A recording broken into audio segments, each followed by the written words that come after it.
You've done this before. Friday evening. Everything is done. The list is empty. You can rest. And you lay down on the sofa. 20 minutes later, a voice appeared. Quiet. Persistent. You're wasting time. You could be doing something. You could be making progress. You weren't being lazy. You weren't being irresponsible. Your brain just doesn't know how to rest without permission. Brian wrote an email no one needed until Monday.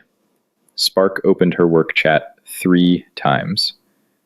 Alt slept without a single moment of guilt. Let's see who handled it better. Everything is done. This is fine. I'm allowed to do this. I should be doing something with this time. I don't even know what I just read. What you just watched has a name. It's called guilty rest. This is when your body is horizontal, but your brain is still in anxiety mode. You're not working, and you're not recovering. It's the worst of both worlds. Daniel Kahneman and his colleagues showed that most people prefer to do anything, even something pointless, rather than sit still. They called this idleness aversion. This isn't character. This isn't weakness. It's decades of a culture that convinced you, if you're not doing, you're losing. That voice in Spark's head is not her voice. I just sent an email that no one needed until Monday. Yes. That was not restorative rest. No. That was guilty productivity. Slightly better than guilty rest, but not by much. So what does actual rest look like? Good question. 3 things. Technique 1. Schedule rest like a meeting.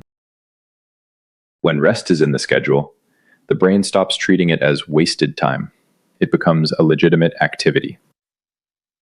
Not, I'll rest if I have time, but 3 to 4 p.m. reading. 1. Pick one time slot this weekend. Specific time. Start and end. 2. Put it in your calendar like a meeting. Literally. With a name. 3. During that time, don't check work. You're in a meeting. I just sent an email that no one needed until Monday. You did. Yes, I use it to write the email. Now you know what not to do. Saturday, 10 to 11 a.m., reading.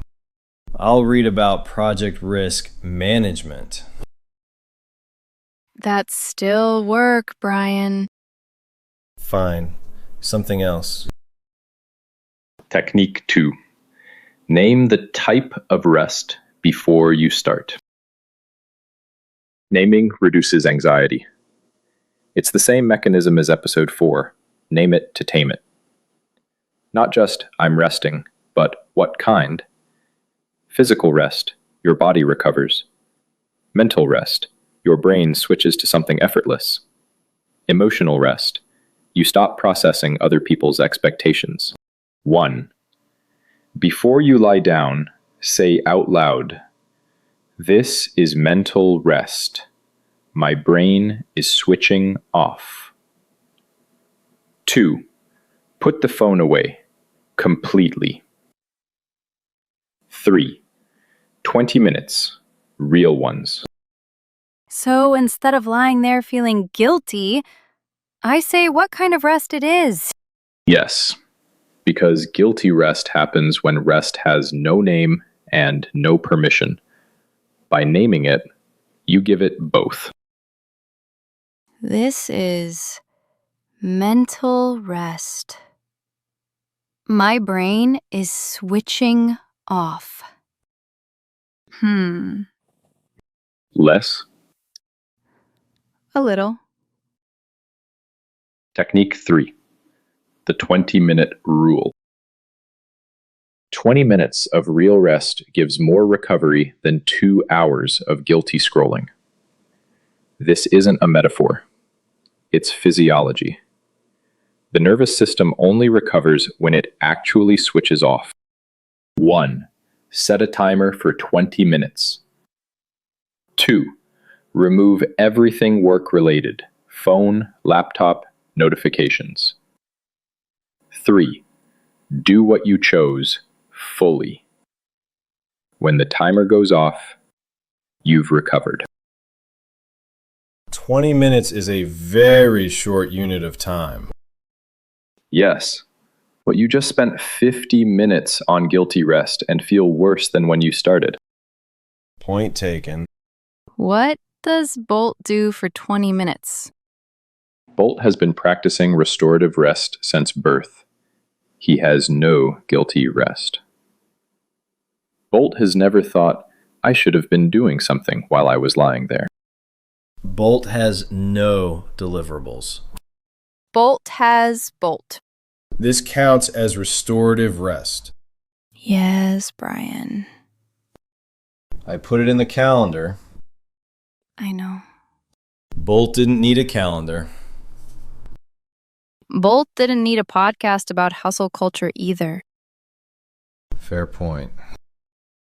Feeling guilty for resting is not your fault. It's not weakness. It's not laziness.